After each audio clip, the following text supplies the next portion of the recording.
चलिए नमस्कार दोस्तों। मैं आर के राजा आज फिर आप लोगों को बायोलॉजी का लास्ट चैप्टर जो कि 15 नंबर चैप्टर है वो पढ़ाने जा रहा हूँ। ये 12th क्लास के लिए है और आप लोग जैसा कि यहाँ पे अभी क्लास चला अलग अलग विषयों का लगभग हम लोग 6 महीना से रेगुलर मेहनत कर रहे हैं और आप लोग पढ़ाई भी किए होंगे जो रेगुलर इस पे बने होंगे। जो बच्चे रेगुलर नहीं होंगे वो भी कभी ना कभी वीडियो देखे होंगे। तो हम लोग आज बायोलॉजी का लास्ट चैप्टर जो कि 15 नंबर चैप्टर है वो पढ़ने वाले हैं और मुझे आशा ही नहीं है, पूर्ण विश्वास भी है कि आप लोग बहुत ही मन लगा के पढ़ रहे होंगे और आगे की अपनी पढ़ाई बहुत ही बेहतरीन ढंग से कर रहे होंगे, क्योंकि 2026 में एग्ज़ाम होने वाली है आपका बोर्ड एग्ज़ाम इंटर का और मैट्रिक का भी।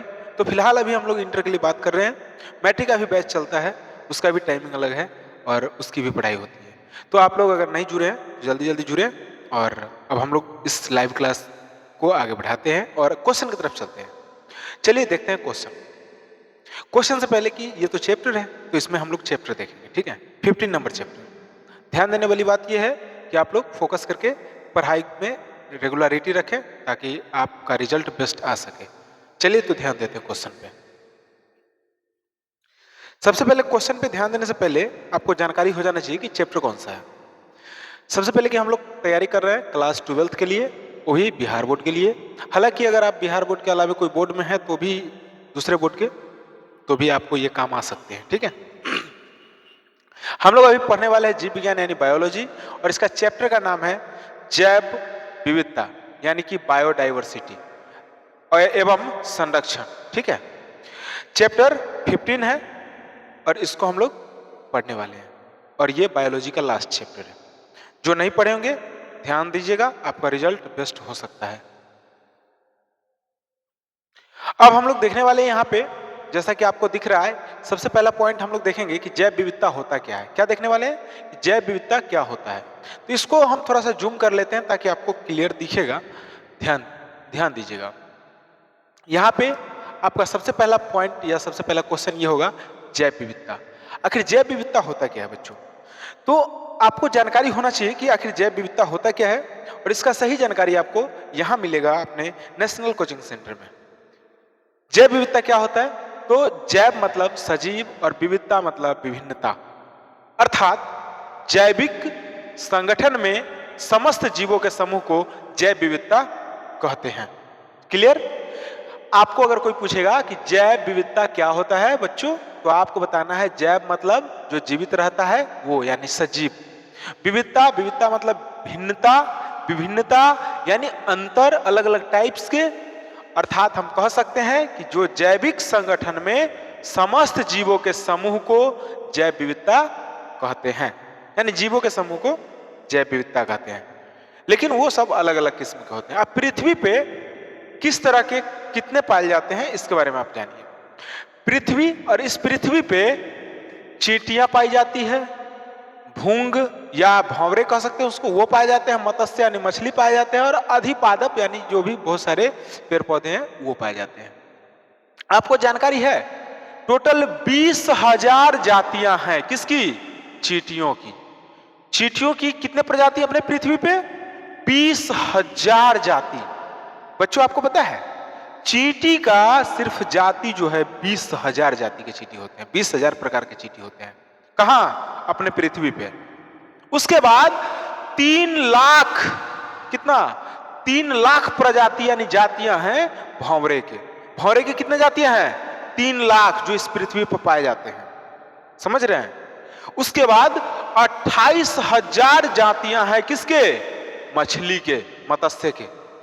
और अधिपादप के 20,000 जातियां हैं। अधिपादप के कितने हैं, 20,000 जातियां हैं। तो बच्चों जब आप लोग को ये जानकारी हो जाएगा, हम लोग क्या जानते हैं, 2 प्रकार का चींटी, एक ब्लैक वाला, एक रेड वाला, एक छोटा वाला, एक बड़ा वाला, यही नहीं जानते हैं। लेकिन आपको सुन के हैरत हो जाएगी इस बात को कि चींटी का भी 20,000 जातियां है, अकेले नहीं है वो। इसलिए उसको कभी छोटा मत समझिएगा, छोटा देख करके, 20,000 जातियां हैं, ठीक है। और भंवरे यानी कि भूंग का भी 3 लाख जातियां हैं बच्चों। और मछली का 28,000 जातियां हैं। आप तो या कोई भी लोग जो है कि 5-7 किस्म का सुने होंगे, 10 किस्म का ज्यादा से ज्यादा। लेकिन 28,000 जातियां हैं और अधिपादप का 20,000 है। तो अब जैव विविधता का मतलब ही है कि जिंदगी सबका अलग अलग प्रकार का, अंतर सब में कुछ ना कुछ डिफरेंट, यही तो है जैव विविधता, यानी जीवों में विभिन्नता यानी जैव विविधता। क्लियर? यानी बायोडाइवर्सिटी। अब हम लोग इसका थोड़ा सा देखने वाले हैं जैव विविधता। जैव विविधता 3 प्रकार के होते हैं बच्चों। जैव विविधता कितने प्रकार के होते हैं? तो जैव विविधता 3 प्रकार के होते हैं। कितने प्रकार के? 3 प्रकार के। आप लोग ध्यान देके पढ़िएगा। एक में होता है आनुवांशिक जैव विविधता, जिसको जेनेटिकल बायोडाइवर्सिटी बोलते हैं, और दूसरा होता है जातीय जैव विविधता, जिसको स्पेसीज बायोडाइवर्सिटी बोलते हैं। ठीक है? और तीसरा होता है पारिस्थितिकी जैव विविधता, जिसको इकोलॉजिकल बायोडाइवर्सिटी बोलते हैं। तो आपको पता हो गया जैव विविधता कितने प्रकार के? जैव विविधता 3 प्रकार के। कौन कौन? आनुवांशिक जैव विविधता, जातीय जैव विविधता और पारिस्थितिकी जैव विविधता, यानी कि genetic biodiversity, species biodiversity and ecological biodiversity. Clear हो गया? जैव विविधता कितने प्रकार के बच्चों? ऑब्जेक्टिव में अगर क्वेश्चन आ गया तो 3 प्रकार के। चाहे क्वेश्चन करते ऐसे पूछ सकता है ऑब्जेक्टिव में घुमा के, इनमें से जैव विविधता है, तीनों दे देगा, आनुवांशिक जैव विविधता, जातीय जैव विविधता, पारिस्थितिकी जैव विविधता, इनमें से सभी। तो आप इनमें से सभी को टिक कीजिएगा, या फिर इसमें से कोई एक दिख जाए और वो पूछ ले कि इनमें से कौन जैव विविधता है, तो आप उसको टिक कर सकते हैं। एबीसी कुछ भी जो जहां पूछेगा उसके हिसाब से समझ गए होंगे। चलिए हम लोग चलते हैं नेक्स्ट। अब सबसे पहले जब आप पढ़े कि आनुवांशिक जैव विविधता, तो आपको यह भी पता होना चाहिए कि आनुवांशिक जैव विविधता होता क्या है। क्या पढ़ना चाहिए? आनुवांशिक जैव विविधता होता क्या, यानी कि जेनेटिकल बायोडाइवर्सिटी क्या होता है, इसके बारे में आपको विस्तृत जानकारी होनी चाहिए। तो आनुवांशिक या जीन स्तर पर पाई जाने वाली विविधता यानी भिन्नता आनुवांशिक जैव विविधता कहलाती है। यानी कि जीन के हिसाब से जो अंतर होता है, जेनेटिक अंतर यानी जेनेटिक डिफरेंट, अलग अलग जीन्स की वजह से अलग अलग जातियां, अलग अलग प्रकार, उसको जेनेटिक क्या बोलते हैं? उसको हम लोग जेनेटिक बायोडाइवर्सिटी कह सकते हैं, या फिर हम लोग कह सकते हैं कि जीन के स्तर पर पाई जाने वाली जो विविधता होगा उसको हम लोग जैव विविधता कहते हैं। यानी कि हम लोग इसको जेनेटिकल बायोडाइवर्सिटी कह सकते हैं, कोई दिक्कत नहीं इसमें। अब हम लोग जैसे कि इसके बारे में पढ़ना है कि भारत में धान की प्रजातियां जानते हैं कितना है? आपको चीटी का बताएं, भंवरा का बताएं, या फिर अधिपादप का बताएं। इसी तरह से आपको जानकारी होना चाहिए कि भारत में धान की जो प्रजातियां हैं 50,000 आनुवांशिक रूप से भिन्न प्रजातियां हैं, यानी कि जेनेटिकल बायोडाइवर्सिटी, और उसके हिसाब से टोटल 50,000 प्रजातियां अपने भारत में सिर्फ धान की है। अब धान का भी कितना जब प्रजाति के बारे में जानते होंगे? 8-10। लेकिन आपको सुन के खुश होंगे या फिर हैरत भी होंगे कि ये टोटली 50,000 प्रजातियां सिर्फ भारत में पाई जाती है बच्चों। कभी इस पे आपने गौर फरमाया? कभी इस बात को लेकर सोचा कि इतना अपने भारत में भी पाया जाता है? उसके बाद आपको पता होगा कि भारत में आम की प्रजाति, ऑब्जेक्टिव क्वेश्चन में रहेगा कि भारत में आम की प्रजाति होते हैं या पाए जाते हैं। तो बच्चों आपको पता होना चाहिए कि भारत में आम की प्रजातियां 1000 प्रकार की है। कितने प्रकार की? 1000 प्रकार की। और ये सब किसके उदाहरण है? आम की प्रजाति किसके उदाहरण है? धान के प्रजाति किसके उदाहरण है? जेनेटिकल बायोडाइवर्सिटी के, यानी कि जीन के हिसाब से विभिन्नता है। समझ रहे बात को? अब हम लोग दूसरा देखेंगे जो कि आपको यहां दिख रहा होगा, जातीय जैव विविधता, जिसको हम लोग स्पेसीज बायोडाइवर्सिटी कहते हैं। स्पेसीज बायोडाइवर्सिटी यानी कि जातीय जैव विविधता। तो बच्चों जब हम जैव विविधता को 3 भागों में बांटे हैं, तो ये दूसरा भाग है जातीय जैव विविधता। आखिर ये क्या होता है? स्पेसीज बायोडाइवर्सिटी क्या होता है, इसको जानते हैं। पारिस्थितिकी स्तर पर पाई जाने वाली विविधता को पारिस्थितिक विविधता कहते हैं। यानी कि परिस्थिति के अनुसार जो अंतर पाई जाएगी, विभिन्नता पाई जाएगी, इसी को हम लोग क्या बोलेंगे? पारिस्थितिक विविधता बोलेंगे। बच्चों समझ रहे हैं? यानी कि हम लोग इसको किस अंतर्गत रखेंगे? जातीय जैव विविधता के अंतर्गत रखेंगे। यानी कि पारिस्थितिक स्तर पर पाई जाने वाली जो विविधता होगी उसको पारिस्थितिक विविधता कहेंगे। ठीक है? तो अब यहां पर आपको देखना होगा, यही है जातीय जैव विविधता के अंदर। यानी कि उसी का पार्ट है ये। जैसे रेगिस्तान, घास का मैदान, ये सब क्या है? ये सब परिस्थिति के मतलब अनुसार चेंज हो रहा है, विभिन्नताएं इसमें है। उसके बाद इसमें आगे जो है पारिस्थितिकी जैव विविधता के प्रकार। बच्चों आपको सुनने में ये कैसा लग रहा है, ये बताइए कि पारिस्थितिकी जैव विविधता के भी प्रकार हैं, ठीक है? तो पारिस्थितिक जैव विविधता के 3 प्रकार हैं। कितने प्रकार हैं? जैसे जैव विविधता के 3 प्रकार थे, वैसे पारिस्थितिकी जैव विविधता के भी 3 प्रकार हैं। एक में अल्फा जैव विविधता, दूसरा बीटा जैव विविधता और तीसरा गामा जैव विविधता। और आप लोग पढ़े होंगे अल्फा बीटा गामा, तीनों याद रखिएगा, अल्फा बीटा और गामा जैव विविधता के साथ रहेगा, यही तीनों जैव विविधता है। किसका अंतर, ये किसका डिफरेंट है? पारिस्थितिकी जैव विविधता का। और अब हम लोग इसके आगे देखने वाले हैं, थोड़ा सा इसको हम लोग दूसरे पेज पे चलते हैं, ठीक है? आप लोग ध्यान बनाए रखेंगे ताकि पढ़ने में मजा भी आएगा। और ये चैप्टर बहुत बड़ा चैप्टर नहीं है, इसको हम प्रयास करेंगे कि अभी खत्म कर दें, यानी क्लियर कर दें, ठीक है? चलिए, लेकिन इसमें थोड़ा वक्त लगता है। अल्फा जैव विविधता, फिर बीटा जैव विविधता, फिर गामा जैव विविधता, तीनों जैव विविधता के बारे में हम लोग अभी देखने वाले हैं। और देखेंगे इसलिए क्योंकि जानकारी प्राप्त हो सके।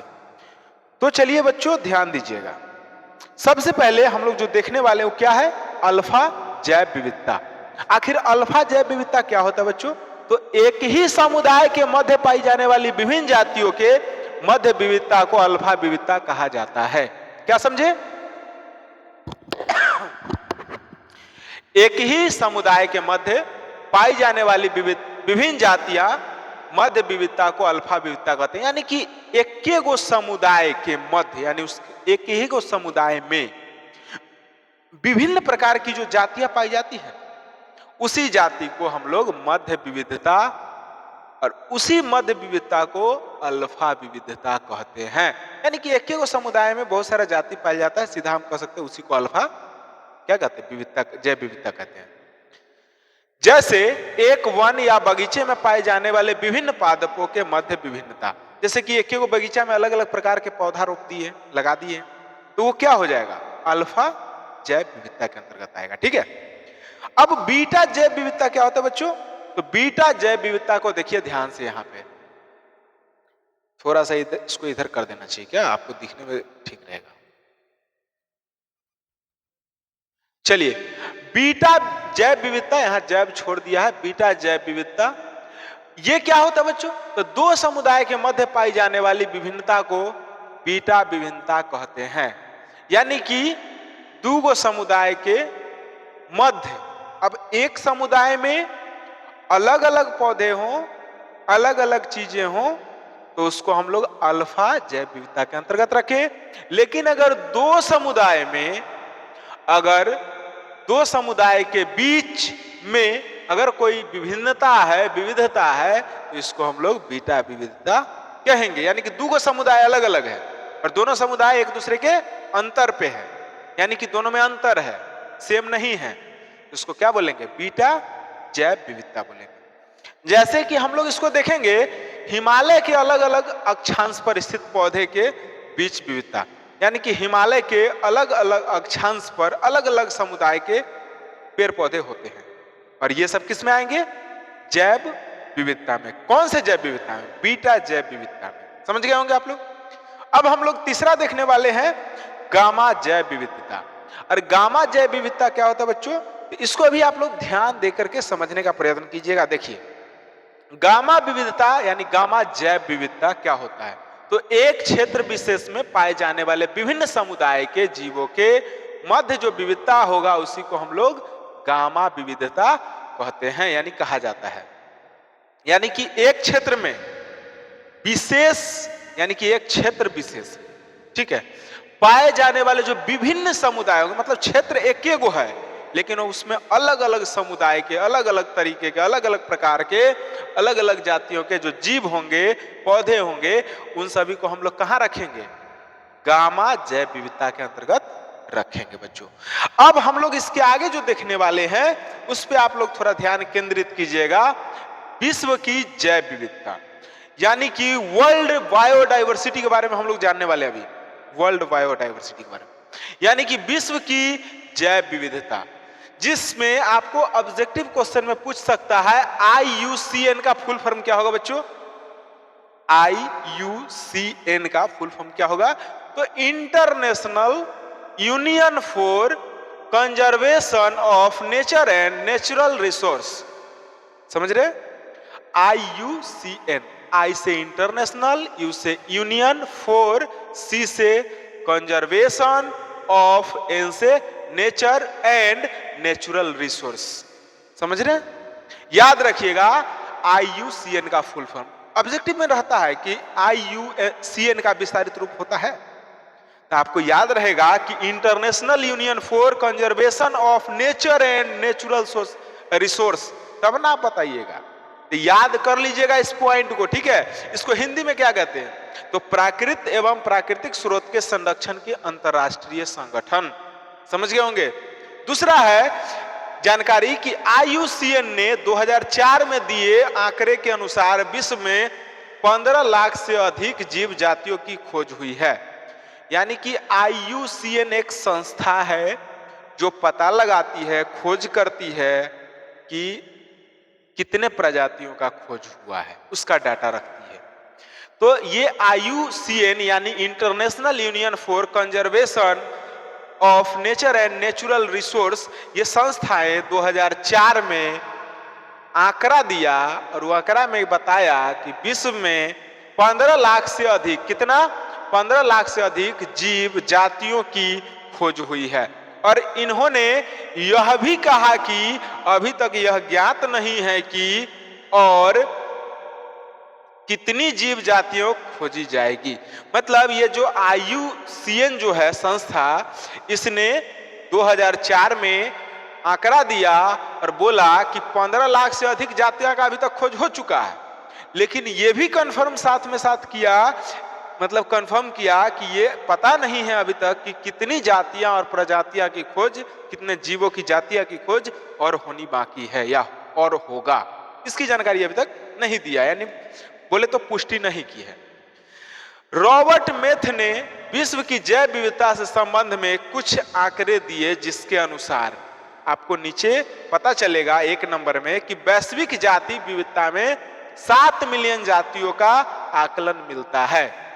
यानी कि जो रॉबर्ट मेथ हैं, उन्होंने विश्व की जैव विविधता से या विश्व के जैव विविधता के संबंध में कुछ जानकारी दिए।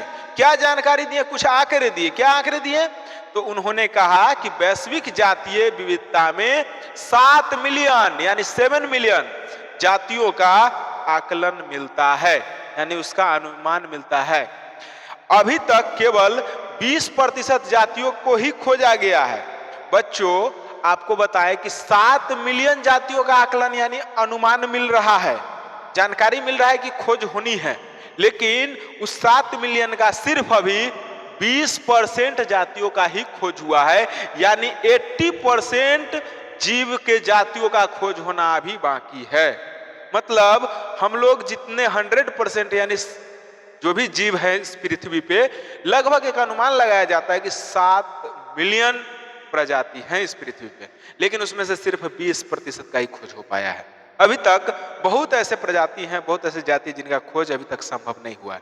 बट आने वाला समय में कुछ न कुछ हर बार खोज होते रहता है, हर समय कुछ न कुछ लोग उस पर मेहनत करते रहते हैं और खोज होते रहेगा इसी तरह से। तो रेगुलर इस पे काम चल रहा है।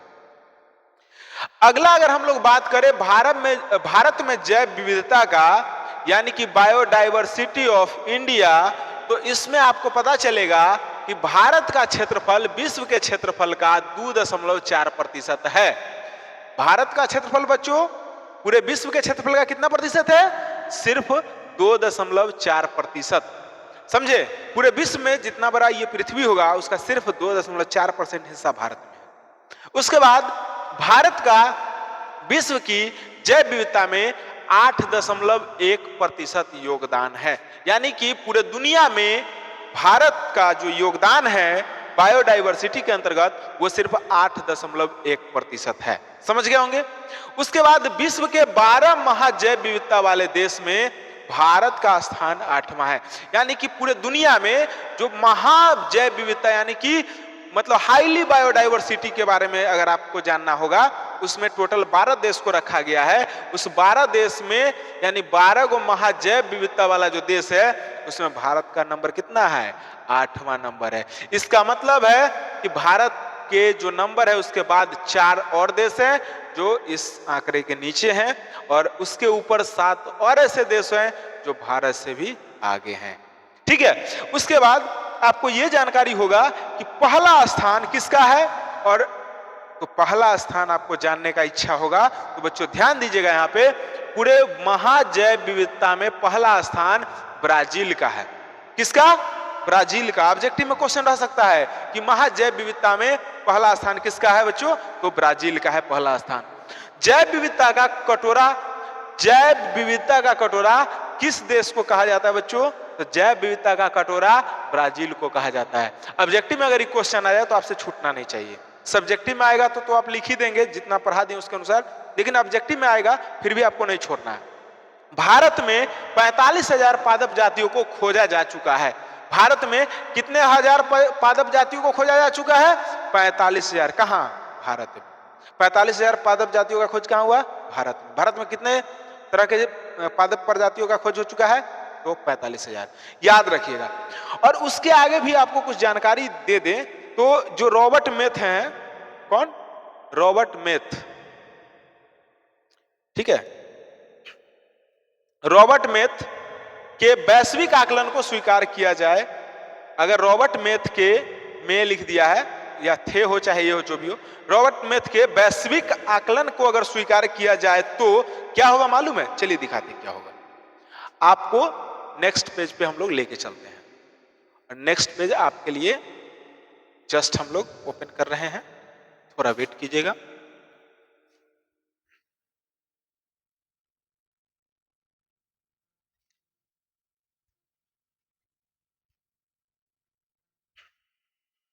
थोड़ा जूम करना होता है क्योंकि अगर जूम ना करेंगे तो आपको क्लियर दिखेगा ही नहीं। चलिए, तो अगर मेथ के अनुसार अगर हम लोग देखें, रॉबर्ट मेथ के अनुसार, तो अब तक 22% जीव जातियों को खोजा गया है, सिर्फ 22%। भारत में 1 लाख से अधिक पादप जातियां हैं एवं 3 लाख से अधिक जंतु जातियां हैं। भारत में कितने लाख जंतु जातियां हैं? तो भारत में 3 लाख है ना, उससे अधिक जंतु जातियां हैं। और भारत में कितने लाख पादप जातियां हैं? तो भारत में 1 लाख से अधिक पादप जातियों का खोज हो चुका है। तो चलिए अब हम लोग देखते हैं अक्षांशीय प्रवणता। अक्षांशीय प्रवणता बच्चों क्या होता है? तो विश्व की सभी स्थानों की जैव विविधता अलग अलग होती है। ये तो सबको पता है कि विश्व के सभी स्थानों की जो जैव विविधता होगी यानी बायोडाइवर्सिटी होगी, सब डिफरेंट डिफरेंट होंगे। ठीक है, क्योंकि सभी स्थान का मौसम एवं भौतिक वातावरण अलग अलग होता है। सभी स्थान का मौसम अलग अलग होता है, सभी स्थान का वातावरण भी अलग अलग होता है, यानी जलवायु अलग होता है। इसके वजह से सब जगह का जो पादप है या फिर जीव है उसका अलग अलग अंतर होता है सब में। यही कारण है कि एक विशिष्ट स्थान पर एक विशिष्ट अनुकूलित जातियां ही पाई जाती है। समझ गए? मतलब यही कारण है कि एक विशिष्ट स्थान पर एक विशिष्ट अनुकूलित जातियां ही क्या होता है? पाया जाता है। उष्णकटिबंधीय अगर क्षेत्र है तो उसमें जैव विविधता अधिक होती है क्योंकि भूमध्य रेखा के समीप स्थित होते हैं, अतः यहाँ सौर विकिरण सीधा पड़ता है, यानी कि जो सूर्य का किरण है वो सीधा यहाँ पड़ता है, जिससे यहाँ तापमान क्या होता है? अधिक रहता है। अतः अधिक वाष्पोत्सर्जन के कारण वर्षा भी अधिक होती है। फलस्वरूप इन क्षेत्रों को जैव विविधता का सर्वाधिक होता है, मतलब इन क्षेत्रों में जैव विविधता सर्वाधिक होता है। कहाँ? जो उष्णकटिबंधीय क्षेत्र है वहां पर क्या होता है? वहां पर सीधा सूर्य का प्रकाश कहां पड़ता है? उस पृथ्वी तक आती है, जिसके कारण जो भी पेड़ पौधा वहां पर होंगे उसमें क्या होगा? उसमें यह होगा कि वो वाष्पोत्सर्जन अपने टाइम पे कर पाएंगे, सही ढंग से कर पाएंगे, ज्यादा कर पाएंगे, जिसके कारण वहां वर्षा भी बहुत ज्यादा होता है। ठीक है, उष्णकटिबंधीय क्षेत्र में वर्षा ज्यादा क्यों होता है? कारण पे अगर ऐसा 2 नंबर में क्वेश्चन आता है तो आप लोग जरूर दे देंगे। ठीक है, अब हम लोग अगला क्वेश्चन पे चलने वाले हैं।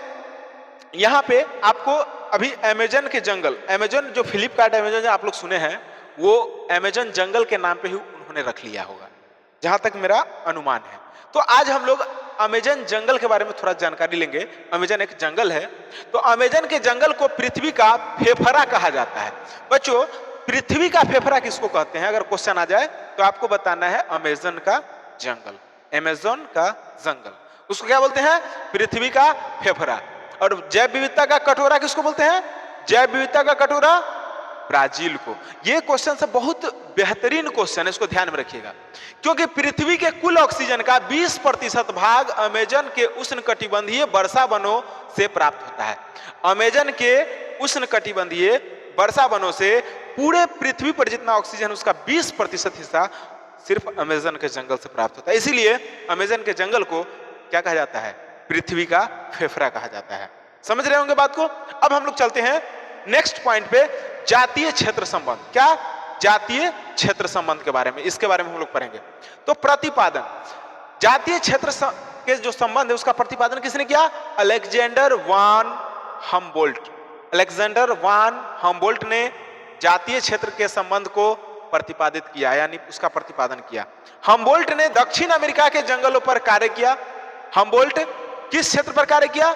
दक्षिण अफ्रीका, यानी सॉरी दक्षिण अमेरिका, ठीक है, दक्षिण अमेरिका के जंगलों पर कार्य किया। क्या दिक्कत है?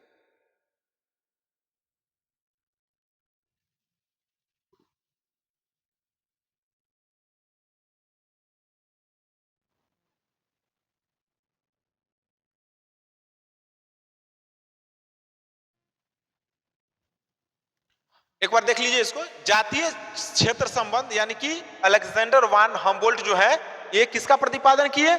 जातीय क्षेत्र संबंध का। उसके बाद हम आपको बता दें, हम्बोल्ट ने दक्षिण अमेरिका में या दक्षिण अमेरिका के जंगलों पर कार्य किया। तो क्वेश्चन आपसे पूछेगा कि दक्षिण अमेरिका के जो जंगल है उस पर किसने कार्य किया? तो क्या नाम आएगा? हम्बोल्ट, यानी अलेक्जेंडर वान हम्बोल्ट। ठीक है, इनके अनुसार क्षेत्रफल की वृद्धि होने पर जैव विविधता में क्या होती है? बढ़ोतरी होती है। क्षेत्रफल की वृद्धि होने पर जैव विविधता में क्या होगी? बढ़ोतरी होगी। तो बच्चों, जब ये सब आप समझ गए होंगे तो आपके एग्जाम में छूटना नहीं चाहिए। यहां पर देखिए, एक ग्राफ के द्वारा समझाने का प्रयत्न किया गया है कि अगर इस तरह का ये क्षेत्र है और ये जाति का मतलब कि समुदाय है या समृद्धि है, यानी बढ़ोतरी है, तो इस तरह के ये ग्राफ आपको दिखेंगे। बाद में चल करके इस प्रकार का ग्राफ होता है, यानी कि सभी जो है क्षेत्र के ऊपर डिपेंड करता है। अब हम लोग जो है आगे चलने वाले हैं। यहां पर मेन जो चीजें हैं उसको देखिए, रिवेट पॉपर परिकल्पना। अब बच्चों, ये क्या होता है? रिवेट पॉपर परिकल्पना क्या होता है और रिवेट पॉपर परिकल्पना का प्रतिपादन किसने किया? तो बच्चों, रिवेट पॉपर परिकल्पना का जो प्रतिपादन है पॉल एहरलिक, क्या? एहरलिक, पॉल एहरलिक ने प्रतिपादन किया रिवेट पॉपर परिकल्पना का। ऑब्जेक्टिव में क्वेश्चन आ सकता है, रिवेट पॉपर परिकल्पना का प्रतिपादन किसने किया? तो पॉल एहरलिक। वायुयान, पारितंत्र, रिवेट कील क्या है? जातियां हैं। वायुयान क्या है बच्चों?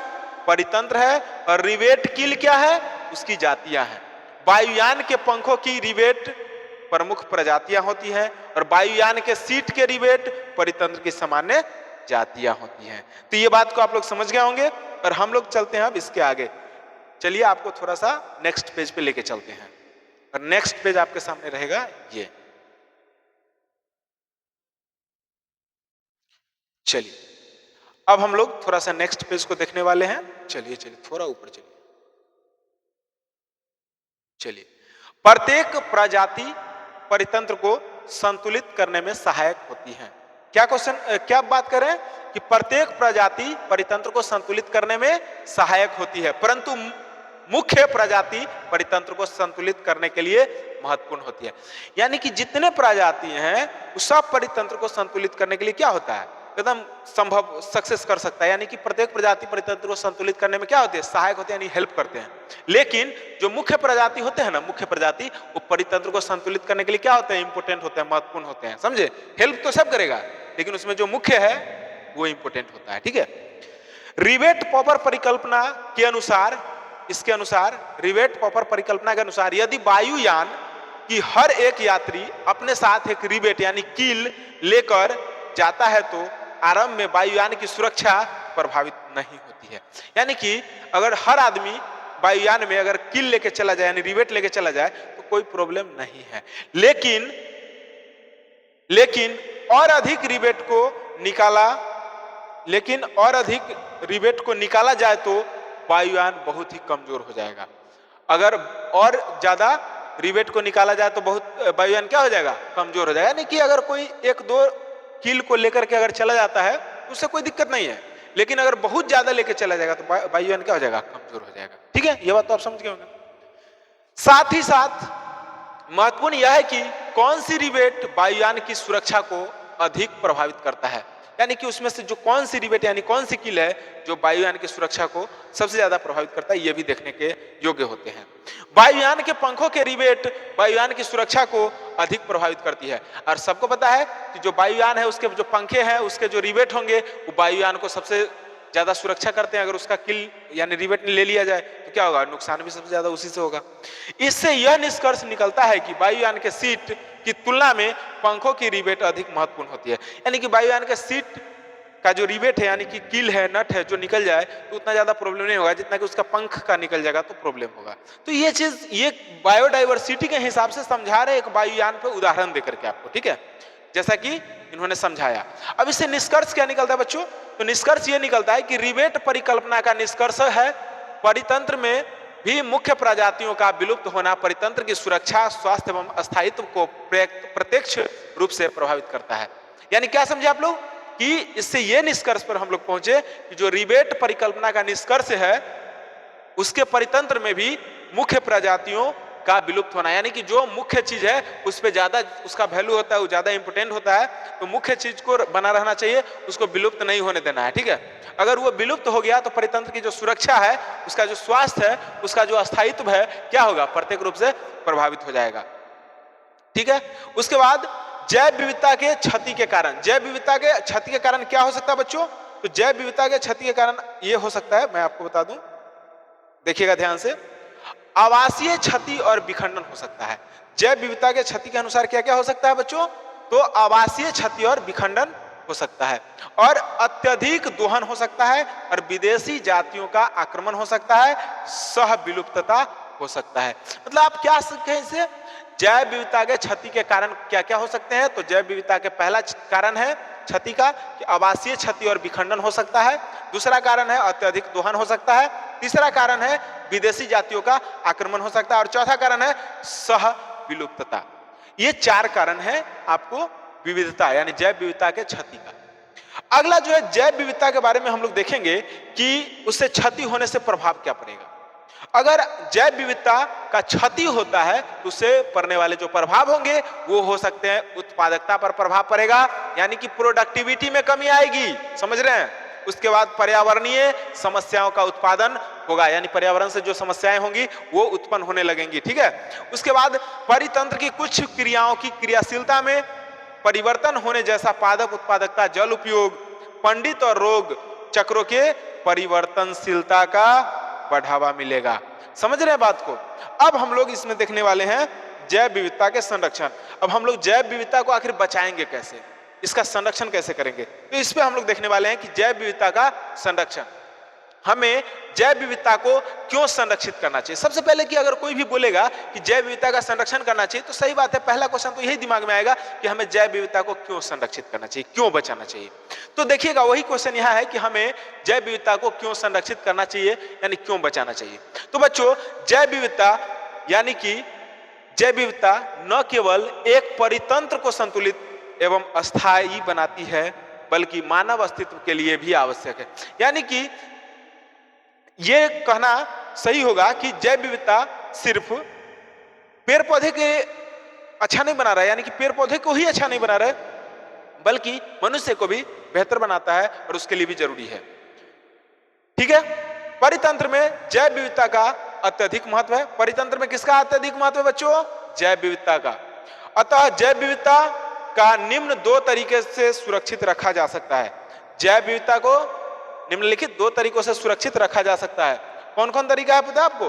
पहला तरीका है स्वस्थानिक संरक्षण, यानी कि इन सीट्यू कंजर्वेशन, और दूसरा है बाह्य स्थानीय संरक्षण यानी कि एक्स सीटू और कंजर्वेशन। ये दो तरीकों से जैव विविधता को सुरक्षित रखा जा सकता है बच्चों। अब हम लोग नेक्स्ट पेज पे देखेंगे क्या है। अब ज्यादा नहीं होगा बच्चों, ये चैप्टर बहुत छोटा चैप्टर था और जस्ट हमको अनुभव है कि ये खत्म ही होने वाला है। तो अब हम लोग इसमें स्वस्थानीय संरक्षण के बारे में थोड़ा सा जानकारी लेंगे और स्वस्थानीय संरक्षण क्या होता है उसको थोड़ा सा देखेंगे, और उसके बाद ये क्लास आपका समाप्त हो जाएंगी और ये आपका चैप्टर भी लगभग 15 नंबर चैप्टर है जो लास्ट है बायोलॉजी का, ये समाप्त हो जाएंगे। इसमें क्या कह रहे हैं इसको देखिएगा थोड़ा सा। स्वस्थानीय संरक्षण आखिर क्या होता है और बाह्य स्थानीय संरक्षण क्या होता है, दोनों के बारे में आपको डिटेल्स हम लोग दे देते हैं। पहला है स्वस्थानीय संरक्षण यानी कि जब जैव विविधता को उसके प्राकृतिक आवासों में ही संरक्षित किया जाता है तो इसे स्वस्थानीय संरक्षण कहा जाता है। जैसे राष्ट्रीय उद्यान, वन्य जीव अभयारण्य, आप इसको समझ गए होंगे कि स्वस्थानीय संरक्षण किसको बोलते हैं। तो जब जैव विविधता को उसके प्राकृतिक आवासों में ही, यानी कि जो उसका प्राकृतिक आवास है उसमें ही संरक्षित किया जाए, यानी कि बचाया जाए, यानी कि उसका देखरेख किया जाए, तो उसको स्वस्थानीय संरक्षण कहा जाता है। जैसे राष्ट्रीय उद्यान कहीं बना दिया गया, वन्य जीव अभयारण्य बना दिया गया, तो इसमें क्या है उसका देखभाल सरकार के द्वारा किया जाएगा और उसका सुरक्षित रखा जाएगा, यानी कि उसका संरक्षण हो गया। उसके बाद है बाह्य स्थानीय संरक्षण। तो बच्चों बाह्य स्थानीय संरक्षण होता क्या है, तो इसको भी हम लोग एक बार डिटेल्स में देखेंगे कि बाह्य स्थानीय संरक्षण होता क्या है। चलिए, तो आपको मालूम होना चाहिए बाह्य स्थानीय संरक्षण इस प्रकार के संरक्षण में जीवों को कृत्रिम आवासों में संरक्षित किया जाता है। जीवों को कृत्रिम आवासों में यानी कि बने बनाए आवासों में संरक्षित किया जाता है, जमा किया जाता है, रखा जाता है। इस प्रकार के संरक्षण को में कुछ तरीके निम्नलिखित है। जैसे जंतुओं को चिड़ियाघर में संरक्षित किया जाता है, यानी कि जंतु को कहाँ रखा जा सकता है, चिड़ियाघर में अच्छे ढंग से रखा जाता है। और पादपों को वनस्पतिक उद्यान में संरक्षित किया जाता है, यह भी तरीका सही है। और तीसरा है शुक्राणुओं को तरल नाइट्रोजन -196 डिग्री सेल्सियस में संरक्षित किया जाता है। तो बच्चों आज हम लोग जो पढ़े जैव विविधता यानी बायोडायवर्सिटी, जिसमें हम लोग वर्ल्ड लेवल का और इंडिया लेवल का दोनों जैव विविधता को यानी बायोडायवर्सिटी को हमने पढ़ा। ये वीडियो आप लोगों को कैसा लगा एक बार कमेंट करके बताएं। और ये 12th क्लास के बायोलॉजी था जो कि आज ये चैप्टर समाप्त हो गया 15 नंबर। अब हम लोग किसी दूसरे चैप्टर पे चर्चा करेंगे। पिछले वीडियो में हम लोग एक और बेहतरीन चैप्टर जो कि 8 नंबर चैप्टर था मानव स्वास्थ्य एवं रोग, उस पर भी चर्चा किए थे। उसके बारे में भी हम लोगों ने कई दिनों तक क्लास चला और उसमें भी हम लोग पढ़े थे। फिर हम लोग नए कोई चैप्टर के साथ आएंगे जो एग्जाम बिहार बोर्ड का जो इंटर एग्जाम है उससे रिलेटेड होगा और बहुत ही बेहतरीन चैप्टर होगा। तो आज के लिए बस इतना ही। अगर आप मेरे चैनल पे नए हैं, अभी तक चैनल से नहीं जुड़े हैं, तो सब्सक्राइब कर लें ताकि इस तरह का जो भी चैप्टर पढ़ाएं, चाहे आपका फिजिक्स हो, केमिस्ट्री हो, बायोलॉजी हो, हिंदी हो, इंग्लिश हो, नॉन हिंदी हो, 12th क्लास के लिए सभी के लिए ये चैनल पे आपको वीडियो मिलते रहेंगे, लाइव क्लास मिलते रहेंगे। साथ ही साथ आपको मैं बता दूं कि अगर आप 10th क्लास के हैं तो भी आपका हिंदी, इंग्लिश, संस्कृत, मैथ, ये सारे विषय आपको मिलता रहेगा। चलिए अब आपको हम दूसरा चैप्टर पे ले चलेंगे, लेकिन उससे पहले कुछ जानकारी ले लीजिए।